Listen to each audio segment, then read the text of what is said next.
Será que em um controlador solar caro está com medo de investir em outro? Ou talvez esteja montando o seu primeiro sistema off-grid e não sabe se deve economizar ou gastar mais? Nesse vídeo eu vou te falar desse inversor, que é o inversor mais barato que você pode achar no Mercado Livre, um MPPT e 60 amperes. Vem com o tio que o tio mostra. Nesse vídeo eu vou te mostrar o teste real de um controlador MPPT de apenas R$ 650, que pode ser a solução para o seu sistema solar.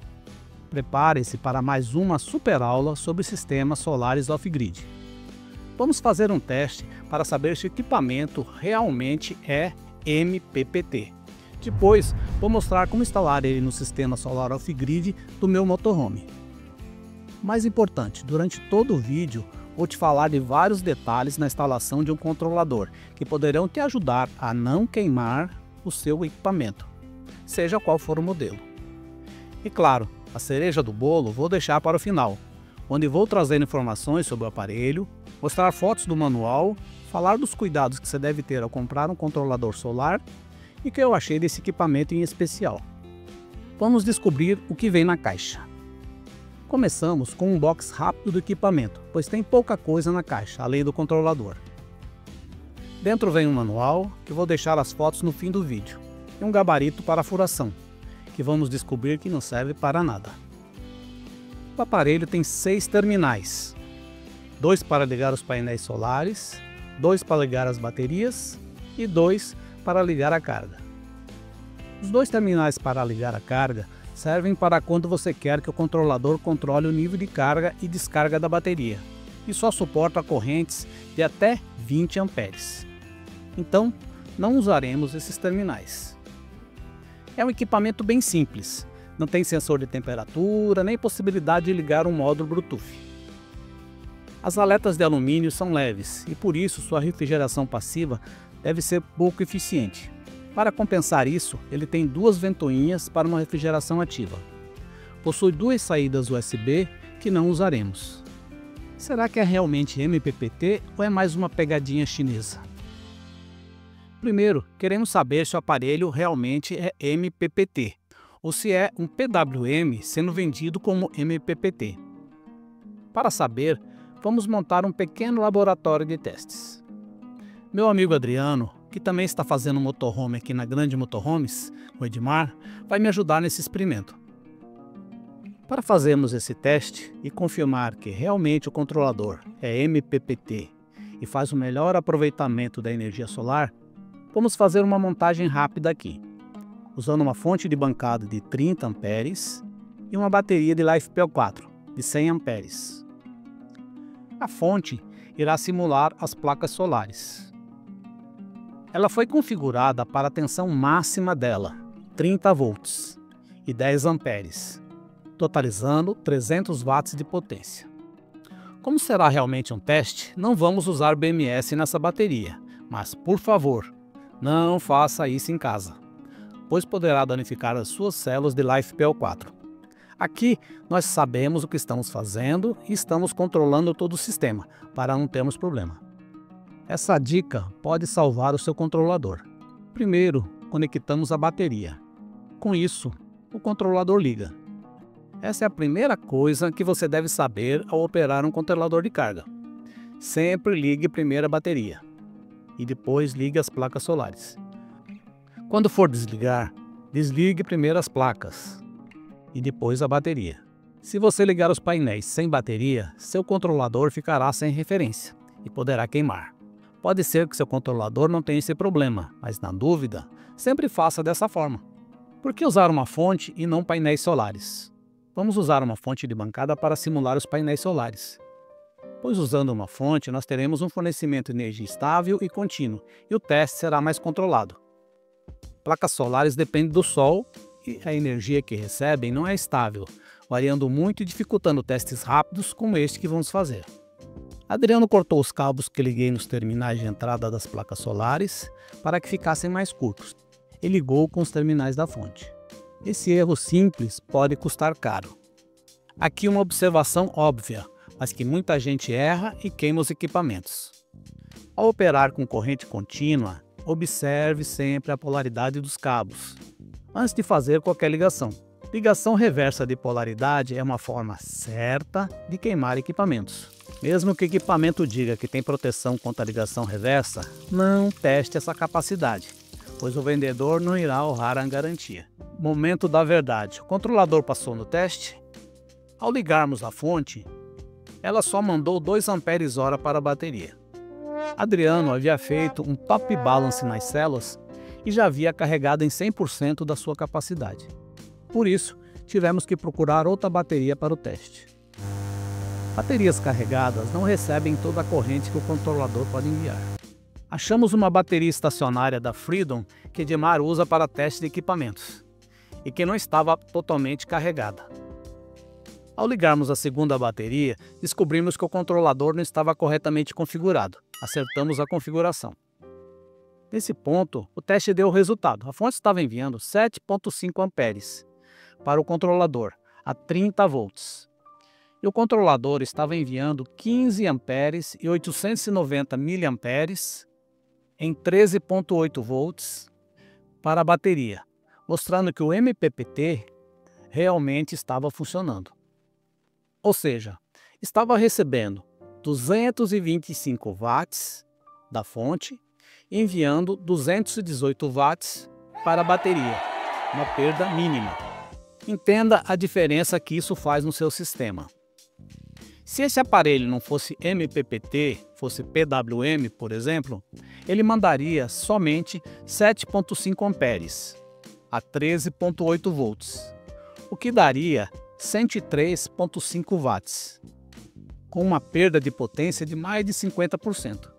Por isso, quando for comprar um controlador de carga, não compre controladores PWM. Vamos instalar esse controlador no meu motorhome. Agora vou fazer a instalação desse controlador no meu motorhome. Você viu nos vídeos anteriores que meu controlador SRNE havia queimado subitamente e tive que comprar outro. Como o controlador anterior fazia o papel de carregador DC-DC também, tive que comprar um carregador DC-DC à parte. Eu vou usar esse da Minerals, que tem um bom custo-benefício. Devo falar da sua instalação num vídeo próximo.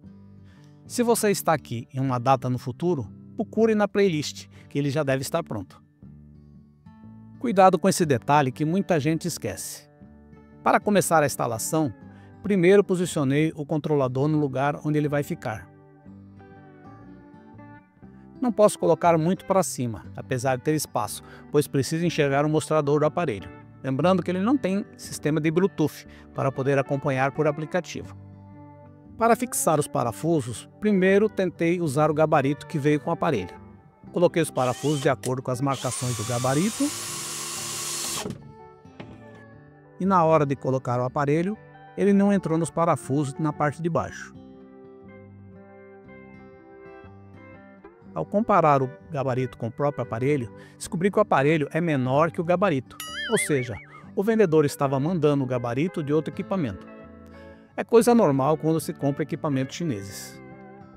Usando uma trena, achei a posição correta dos parafusos e recoloquei-os.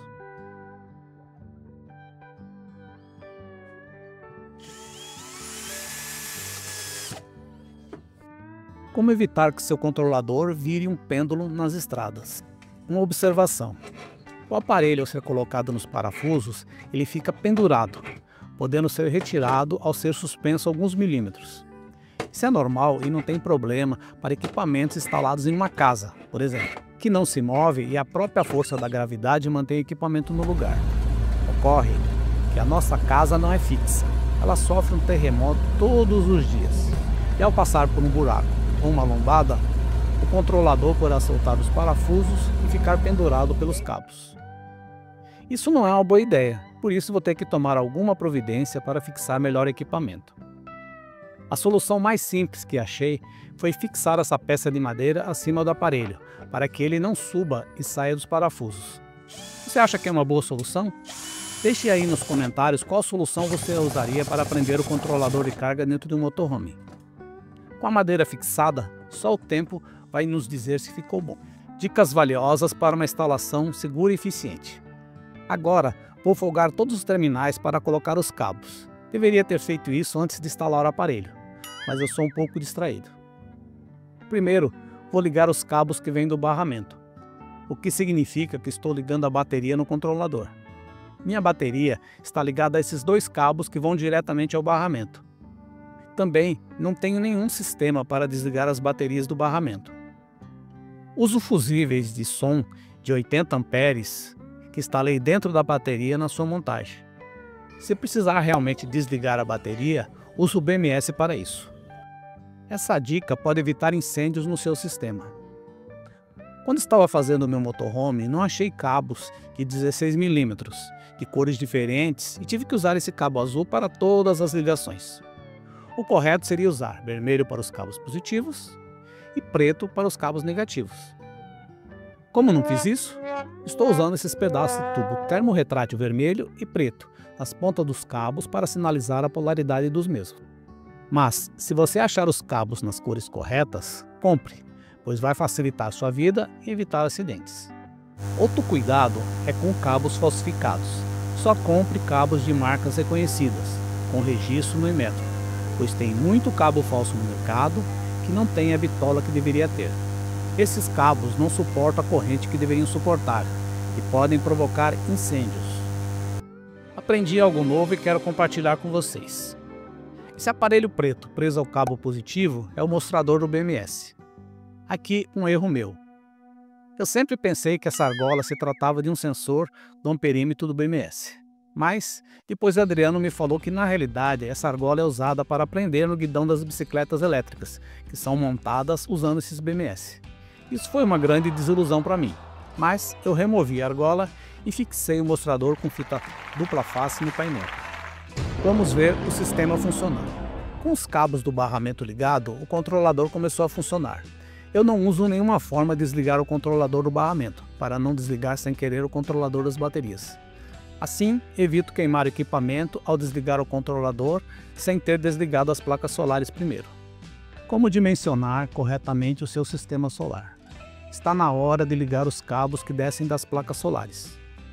Se você viu os vídeos anteriores, deve saber que eu tenho 4 painéis solares de 155 watts, totalizando 620 watts. Esse controlador tem capacidade nominal de 60 amperes, o que é suficiente para suportar essa quantidade de placas.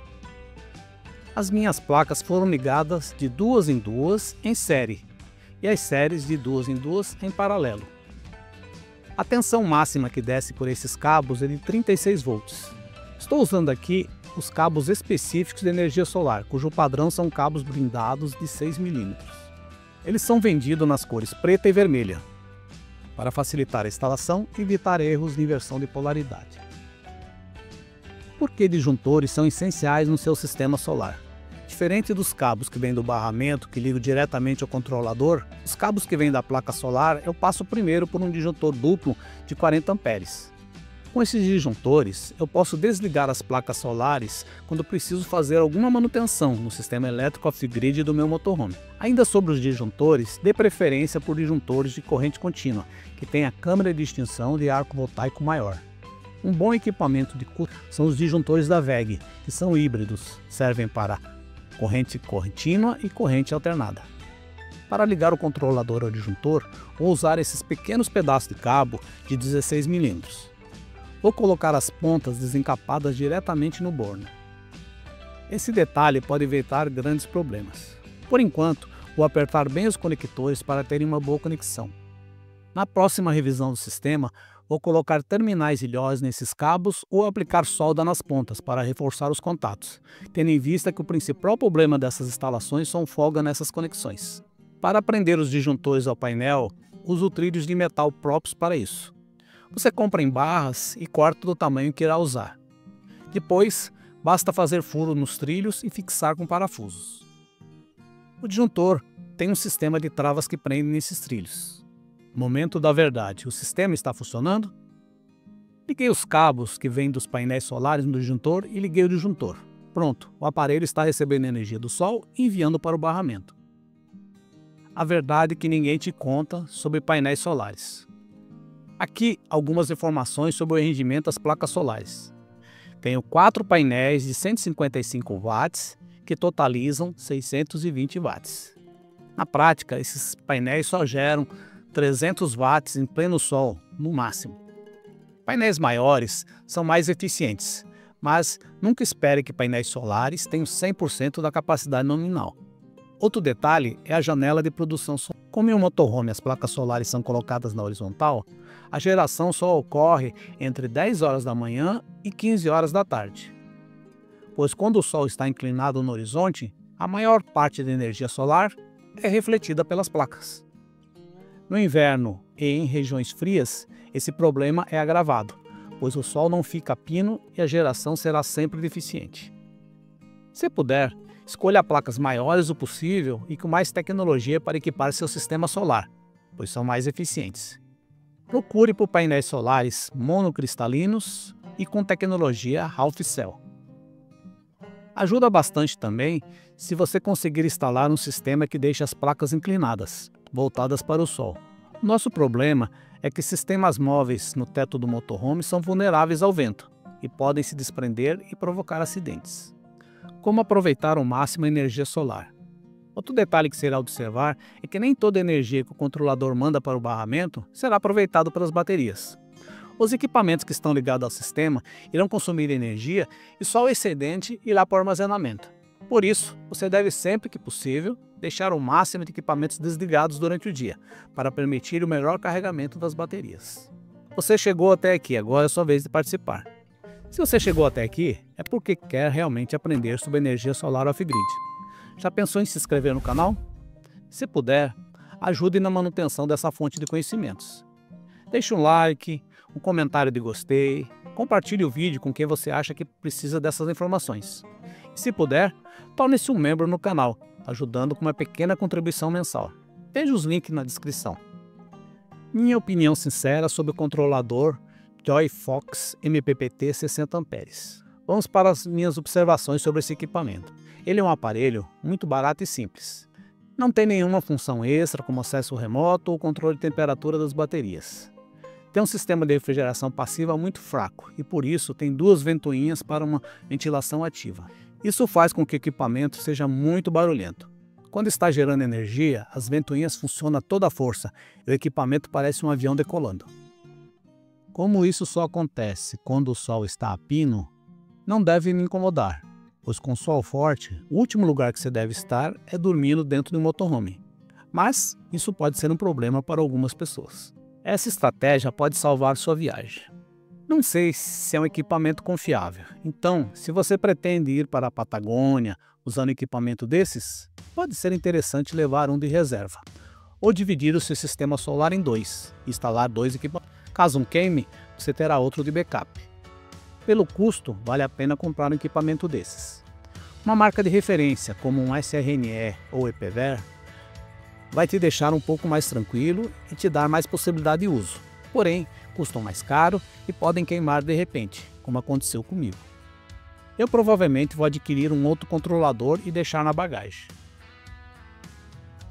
Detalhes importantes do manual que você precisa conhecer.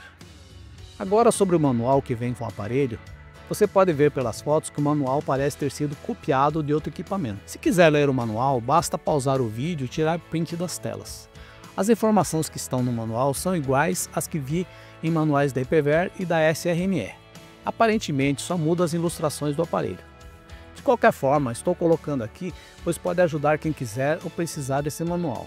Aprenda mais sobre energia solar off-grid assistindo o vídeo ou seguindo a playlist que aparecerá no final do vídeo. Muito obrigado por assistir e até a próxima.